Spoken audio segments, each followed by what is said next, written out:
और आदरणीय प्रसून जी और साथ में मंच पर उपस्थित हमारे सभी आदरणीय साहित्यिक बंधुओं को प्रणाम करता हूँ और साथ ही सभी कवि मित्रों को प्रणाम करते हुए कविता सुनाने के लिए मुझे कहा गया है।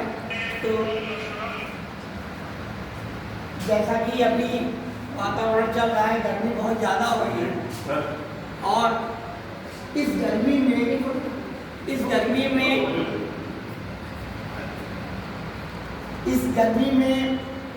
कवियों पर भी काफ़ी असर आता है गर्मी का और उनकी पत्नियों पर भी असर आता है गर्मी का। कभी जब लगातार लिखते हैं और गर्मी बहुत ज़्यादा हो रही है तो उनकी पत्नियां बहुत परेशान रहती हैं। दोनों गर्मी से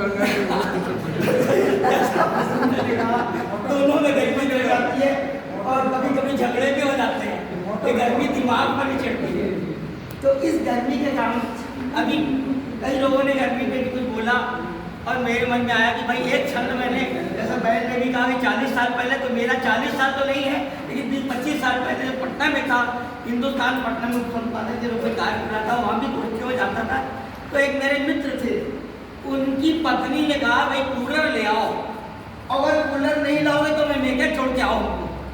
और पति मेरे कवि मित्र बहुत परेशान हुए और इसी से मैंने कविता उठाई, एक छंद लिखा और वो छंद आपके लिए प्रस्तुत है कि पत्नी ने किस तरह से उलाहना की और किस तरह से पति को मजबूर किया कि वो कूलर लेकर के आए।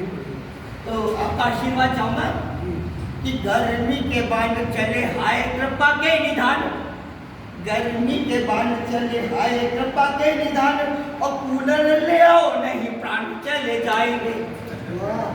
गर्मी के बांध चले हाय कृपा के निधान और कूलर ले आओ नहीं प्राण चले जाएंगे।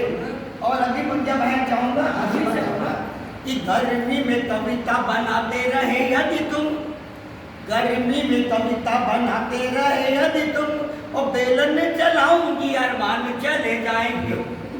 गर्मी में कविता बनाते रहे यदि तुम, बेलन चलाऊंगा अरमान चले जाएंगे। तो सही नहीं जाती पीर, गर्मी की पीर सही नहीं जाती है और सब कुछ सही जाती है। तो सही नहीं जाती पीर हालत गंभीर बनी, सही नहीं जाती पीर हालत गंभीर बनी, और मायके हम अपने बिहार चले जाएंगे। सही नहीं जाती हालत गंभीर बनी और मायके हम अपने बिहार चले जाएंगे। और तोड़ दूंगी कलम, चेतावनी भी है कि भाई कविता लिखते रहे तो हमारी जिंदगी बर्बाद मत करो। तोड़ दूंगी कलम जलेंगी तेरी कविताएं, तोड़ दूंगी कलम जलेंगी तेरी कविताएं, और भाड़ चूल्हे में तो तेरे तान चले जाएंगे। तोड़ दूंगी कलम, तोड़ दूंगी कलम जलेंगी तेरी कविताएं, और भाड़ चूल्हे में तो तेरे तान चले जाएंगे। गर्मी के बांध चले हाय कृपा के निधान, और कूलर ले आओ नहीं प्राण चले जाएंगे।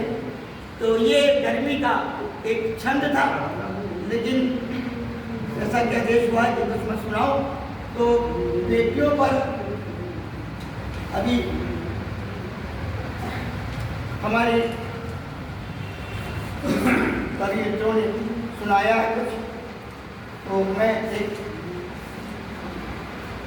सुनाना चाहता हूँ कि बेटियाँ हमारे जीवन में कितना महत्वपूर्ण स्थान रखती हैं। लोग बेटों के प्रति तो बड़ा लगाव रखते हैं।